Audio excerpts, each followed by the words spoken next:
Hi everyone, I know you've been waiting with bated breath for the next installment of my top 50 games list, right? Well, I'm happy to tell you, the wait is over. Yeah, baby! That's what I've been waiting for! Today we're going to be talking about numbers 30 through 21, which means that we'll officially cross the halfway point, so you should probably place your bets on what you think the top 10 are going to be. Anyways, in addition to that, I'll be announcing the winners of the last two giveaways, and be giving you the details for this giveaway, so you're going to want to stay tuned. So if you want to know what the next 10 games are on my top 50 games of all time list, and you want to know how to enter yourself into the giveaway to win one of them, then might I suggest?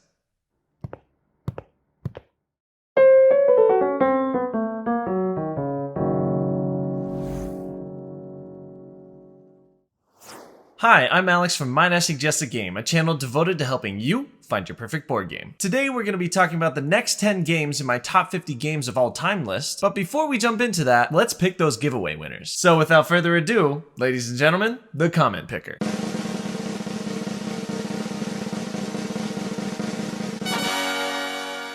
Alright, congratulations to user John Ross for winning a copy of Phantom Inc. and user Gaming with Santanas for winning a copy of Concept. Please shoot me an email at mightissuggestagame@gmail.com so I can verify that it's you and get you your prize. And if you're bummed that you didn't win this giveaway, don't you worry. There's going to be 3 more chances to win as I finish off my top 50 list. If you need a refresher on the rules, here's how it goes. Step number 1, you gotta subscribe and hit that little bell button so you get notified when I post new content. And step number 2, you just gotta drop a wine glass emoji down in the comments. However, you will get 1 extra bonus entry if you suggest a game to me based on my favorite games that I've been talking about. And if you want to know what game I'll be giving away today, you're gonna have to wait to the end for that one. So let's get right to it. Will one of these next 10 games be the perfect game for you? Let's find out, shall we?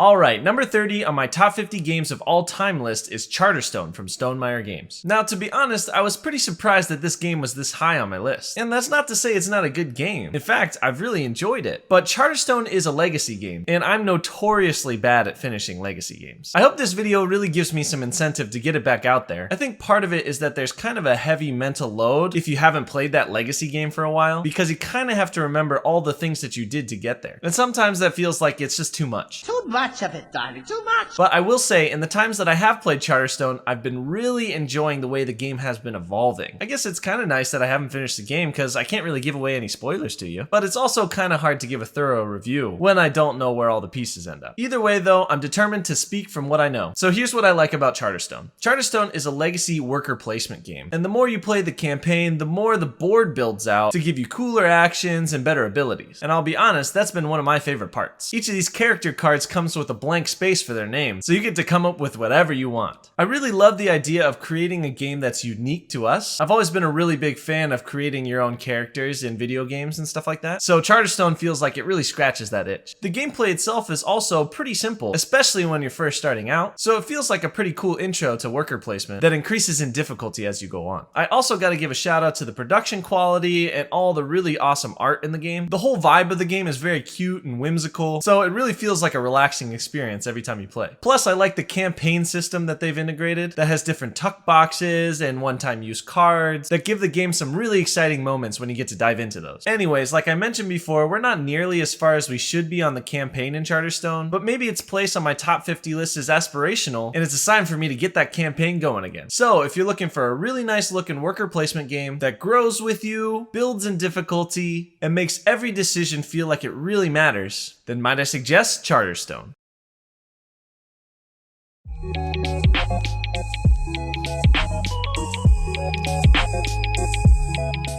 The next one on my list is something a little bit lighter. Number 29 on my list is Gudetama, the Tricky Egg card game. This super simple and colorful card game features one of the best Sanrio characters of all time, Gudetama, the Lazy Egg. First of all, Gudetama is amazing, and as an aging millennial, I can really vibe with him.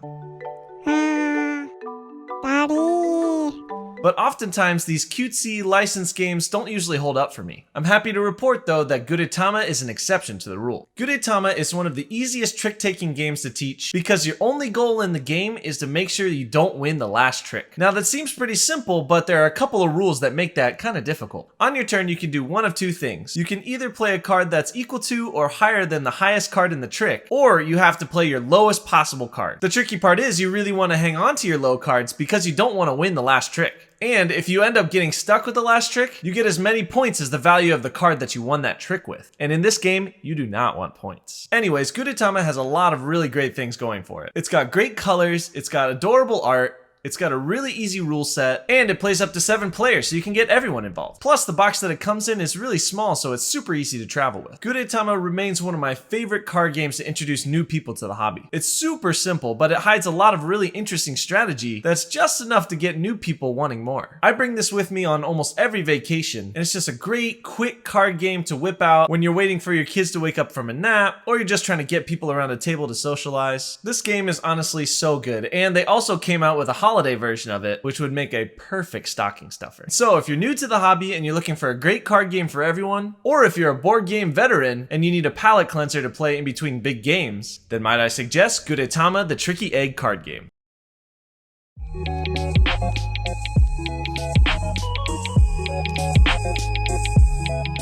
Number 28 on my list is a game that's super new, but jumped way up on my list because it is just so dang fun. It's Decorum from Floodgate Games. Decorum describes itself as a game of passive-aggressive cohabitation. And if that doesn't sound like your COVID situation, then you must have been living alone. It's a really interesting mix of a cooperative game and a legacy game where there's a bunch of hidden objectives and a lot of unknown information. At the beginning of a round of Decorum, everyone's going to be given a certain set of objectives, and all you have to do is complete those objectives by placing the right items in the right spaces in your house. Now that might seem fairly easy on the surface, but the tricky part is everybody's got sets of objectives that often compete with one another. Now for every round there is at least one solution that satisfies all the objectives, but everyone on the team has to get there with very limited communication.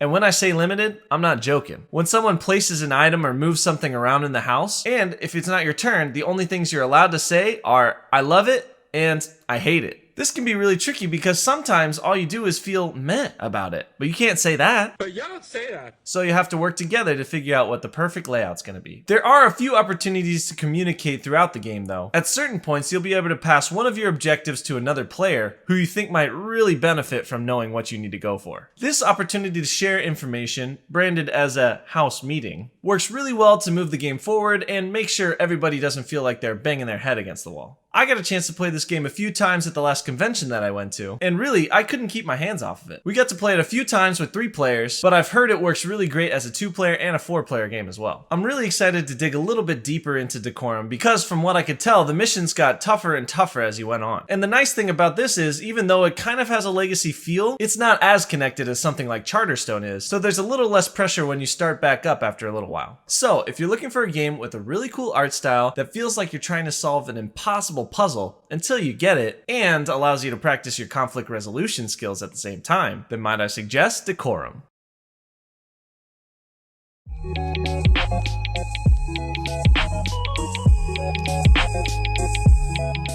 The next one up on this list, number 27, is a game called Witness from Istari Games. Now, Witness is a pretty obscure game, and I was really surprised to see a copy pop up at one of my local game stores. But when I saw it, I had to grab it because I love deduction games, and this one is one of my favorites. The tricky part about Witness is that you have to have exactly 4 players, and you'll see why in a second. Each of the 4 players will play as a different detective on the case, each of whom is given starting information that's different from everyone else. Then, once everybody has taken in the information for the case, you'll have to whisper that information to players on your right or on your left. This ends up being kind of like a game of telephone, and there can be plenty of information that gets lost in translation. Not to mention the bunch of information that just doesn't make any sense. Now, the person receiving all that information has to internalize it and remember it so that they can then pass that information on to another player. The game of telephone is hilarious, and the logic puzzles in each case get more difficult as you go on, which makes this game just an absolute hoot. I just love looking around and seeing everybody's absolutely baffled faces as they try to take in more information and try to remember the information that they got last turn. It is truly hilarious. Then, once all the information has been shared in some capacity around the table, you'll go to the final page of the case, which has a little bit of a questionnaire. Everyone will fill out the questionnaire to the best of their ability, and you'll get points for each answer in the questionnaire you got right. Obviously, you're trying to get the best score and hope that everybody gets all the answers correct, but sometimes it's also pretty funny when someone gets none of them right.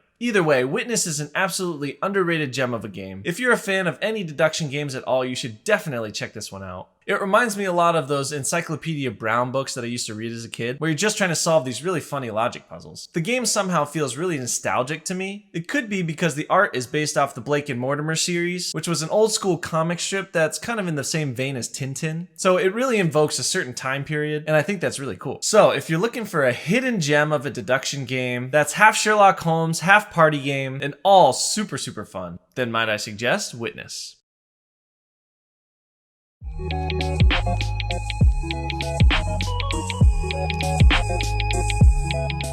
Next one on my list, number 26, is Parks from Keymaster Games. Now I have to admit, with this one, I am absolutely blinded by the production quality of this game. The components, the art, the game trays, the way everything fits perfectly into the box, just put it on another level for me. Sometimes I just want to take it out and look at the game because it's just so beautiful. Now the gameplay itself gets pretty mixed reactions in the board gaming space, but for me I think it's a great mix of the simple and the strategic. The game is played over 4 different seasons, and in those seasons you'll be moving your 2 hikers down the trail to collect different resources and visit different parks. There's a really interesting puzzle you have to solve as you move down the trail because you can't be on a space with someone else, so you have to decide where to jump forward and where to hold your ground. One of the things I really love about this game is when you play it, I feel like you get immersed in the game. I'm always looking forward to whatever park is going to get flipped over next, just so I can look at the artwork and imagine what it would be like to actually visit that park. They really spared no expense when it comes to the amazing art on these park cards. I mean, almost every single one of them feels like it would be an awesome addition to your art gallery at home. But aside from being mesmerized by the art, this game has served me super well in my collection, especially because I live in the Pacific Northwest. As you may or may not know, a lot of people here really love the outdoors. The entire Pacific Northwest,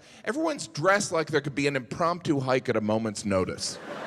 Well, I'm going for a coffee, but you never know what a hike might break out. Parks has been a great gateway for those types of people, especially if they haven't played games before, because it's a theme that they can really dig into. Plus, the game itself feels super thematic, so everything feels like it makes a lot of sense. My only knock on the game is that it does have a little bit of a long playtime, but I think depending on your player count and their familiarity with games, you can start to cut that down pretty quickly. I also was able to get the Nightfall expansion for Parks, which I would highly recommend because it includes new park cards that in my opinion make the game more exciting. Anyways, I've talked plenty about Parks on my channel before, so if you want to know more information about it, you can check out my video here.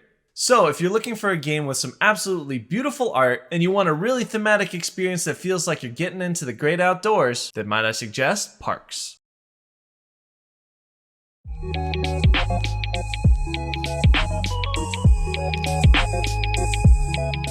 We hit the halfway point. Number 25 on my list is a game called Point Salad from AEG. Point Salad is an amazing card game, and it's one of the most effective uses of multi-use cards that I've ever seen. In Point Salad, you have to pay attention to the front and the back of the cards. On the front are vegetables that you'll use to build sets in your tableau, and on the back are different objectives that you'll use to score those sets that you've built. You'll be drafting different vegetables and objectives to try to create the highest scoring salad at the end of the game. The tension in this game comes at every turn, where you have to decide whether you're going to draft 2 vegetables and put them in your salad, or draft an objective card that will score you points at the end of the game. You have to really find that perfect balance between having enough objectives to score you a bunch of points, and having enough vegetables to really multiply those objectives. This is another great one to play with people that are new to the hobby, especially because as an experienced player, I lose all the time. There's enough luck of the draw where anyone can win on their first game, but enough strategy to make it hold up over multiple plays. Now, I will note the base game's cards are a bit flimsy, so if you get this and play it a lot, I would recommend sleeving your copy. Oh, and I also have to mention that they just announced a version of this game that instead of vegetables, it's different evolutions from Pokemon. And let me tell you, when I saw that announcement, I freaked out. Oh my god! Okay, it's happening! I gotta find a way to get my hands on that copy, so if anyone has a plug, let me know. Anyways, Point Salad is a great 5 minutes to learn, 10 minutes to play kind of game that travels well and plays up to 6 players. What's not to like? So if you're looking for a light and quick card game that's surprisingly strategic and will be a great reminder to eat your vegetables, then might I suggest Point Salad.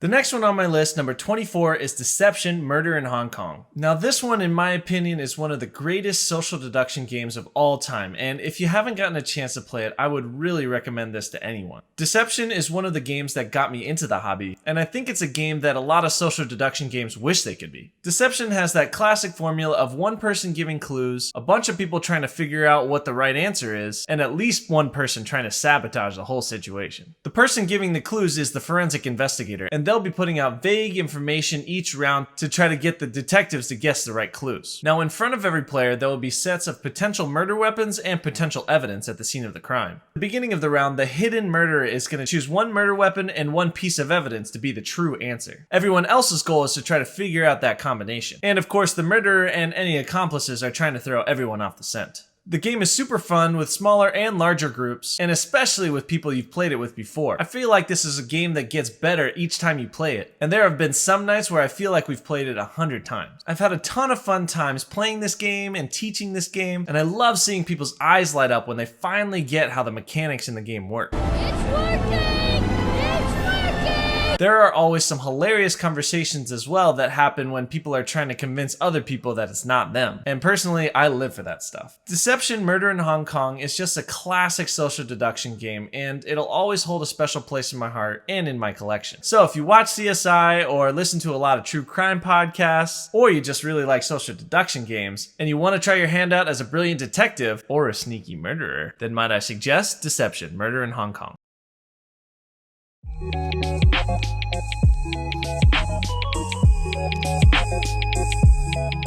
Alright, number 23 on my list is a pretty new, chunky roll and write called Three Sisters from 25th Century Game. The first word that comes to mind when I think about Three Sisters is relaxing. Just relaxing. The gameplay is super simple. All you're really doing is rolling a handful of die, seeing what they come up with, and then picking actions based on their values. Now, I'll be honest with you, there have been a lot of roll and writes that have come out lately, and personally, I'm not a huge fan, but to me, Three Sisters is the perfect blend of that really simple concept combined with a little bit more complex strategy. After you end up rolling those dice and choosing your action, you're going to be filling out boxes on your two separate scoring sheets. These scoring sheets represent the different areas of your farm, like the fields and the flower bed and your barn where you keep all your equipment, etc., etc. Your goal, or at least my goal anyways, is to try to make the best combos by filling out different areas of your sheet to get points. You can go heavy in the garden and just try to grow as many plants as possible. You could spend a lot of time in the barn trying to make your equipment better to make everything worth more points. You could get some instant victory points from your fruit trees, or you can stock up on goods, which could give you actions which will make your combo even better. When you first look at the scoring sheet, it does seem a little bit overwhelming, because if you took the art away, it'd probably just look like a crazy Excel spreadsheet. But once you get into the flow of the game, everything just seems to fall into place. Now, I had played Fleet the Dice game before, which is kind of the predecessor to this game, and I liked it, but I didn't love the theme. And I think that's where Three Sisters wins for me, is that farming theme really comes out in the gameplay. Every box that you check off and every action that you can take really feels like it makes thematic sense, so it's super easy to pick up even if you've never played the game before. Anyways, this game has left a really great impression on me on the multiple times that we've played it, and I think if you asked me to bring a roll and write to game night,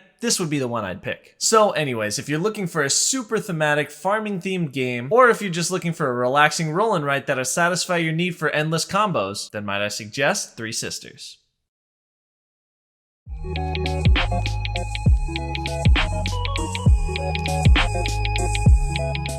Okay, we're almost there. Number 22 on my list is the quintessential worker placement game. It's Viticulture Essential Edition from Stonemaier Games. Now, I didn't get on the Viticulture hype train until very recently, but let me tell you, it is just so good. I've been playing this one so much on Board Game Arena that I figured I should just shell out and get the physical copy, so I did. Viticulture Essential Edition is a game about winemaking, and right away I think that theme really brings people in. Winemaking is something a lot of people are intrigued by, so the idea of getting to try your hand as a winemaker for a day seems like a pretty good deal. In Viticulture, you'll be placing your little vineyard workers around the board in different seasons to plant, harvest, and process grapes in order to make wine and fulfill orders. If I had to describe Viticulture in one word, it would be smooth. The art is smooth, the rule set is smooth, the gameplay is smooth.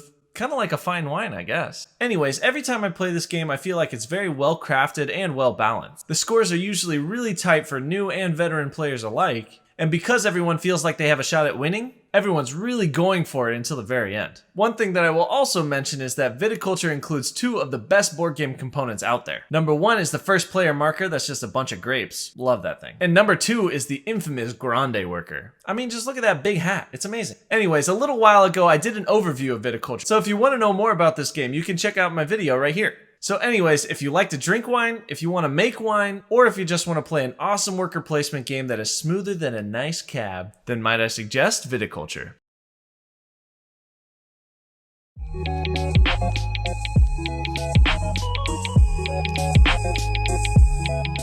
Alright, you made it to the last one on today's list. Number 21 is Sherlock Holmes Consulting Detective. One of the most fun parts of counting down my list of my top 50 games is that every new game that I talk about, I get even more excited about. Sherlock Holmes Consulting Detective is one of those games that I feel like was made for me. I love detective stories. I love mystery novels. I used to read Sherlock Holmes all the time when I was a kid. And this game is one of the most thematic games that you will ever come across. I mean, even calling it just a game feels like I'm doing it a little bit of a disservice. It's more of an experience, and I'm here for it. In Sherlock Holmes Consulting Detective, you'll be working through a book of clues that correspond to different locations all around the map of London. You'll be traveling to the pubs, or to the opera houses, or to Scotland Yard to try to gather clues in order to help you solve the mystery that was presented to you at the beginning of the case. Now, the interesting part of this game is you could really investigate as long as you want. There's a really loose scoring system that you can use to grade yourself at the end, but really if you're just in it to try to figure out the correct solution, then you can get really deep into this one. After you've checked out a bunch of different locations and gathered a bunch of information, you'll turn to the back of the casebook, which has a little questionnaire for you to answer. Then once you fill all the answers out, you'll open the solution and see how you did on the questionnaire. Then if you're really a masochist, you can compare your score and the number of leads that you followed to Sherlock's score. Usually I follow about 17 or 18 leads and Sherlock solves the case in 4 leads. So I don't really compete against Sherlock anymore. I just play this game to have fun solving an awesome mystery. I mean, it's just such a vibe to sit by the fireplace, have a nice glass of wine, and work together to solve a mystery. I know this definitely makes me a nerd, but I honestly can't think of a better way to spend a Friday night. When I play this game, I feel like I get immersed into the world of Sherlock Holmes, and I couldn't love it anymore. I've played this game both solo and with my wife. I think I prefer it at 2 players because you have someone to discuss with, but if you try to play it with more, there might be too many cooks in the kitchen. Anyways, if you love mystery novels by authors like Agatha Christie, if you love the idea of putting together clues to solve a mystery, or even if you just like that BBC show with Benedict Cumberbatch, I'm not a psychopath, Anderson. I'm a high-functioning sociopath. Do your research. then might I suggest Sherlock Holmes Consulting Detective.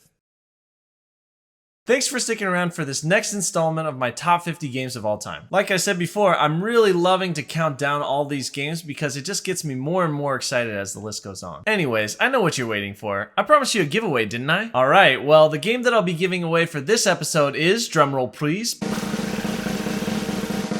Three Sisters. Man, I just love this game, and I want more people to get their hands on it. Plus, it's a pretty new game, so I thought it'd be a good pick for this. So anyways, if you want to enter to win a copy of Three Sisters from 25th Century Games, then all you have to do is subscribe to this channel and drop a wine glass and maybe a suggestion for a game that I'd like in the comments below. Anyways, thanks so much for everyone who supported me so far. Please don't forget to like, comment, and subscribe so we can keep growing this channel and keep helping you find your perfect board game. Once again, this has been a Might I Suggest a Game production, and I'm Alex, your board game sommelier, signing off.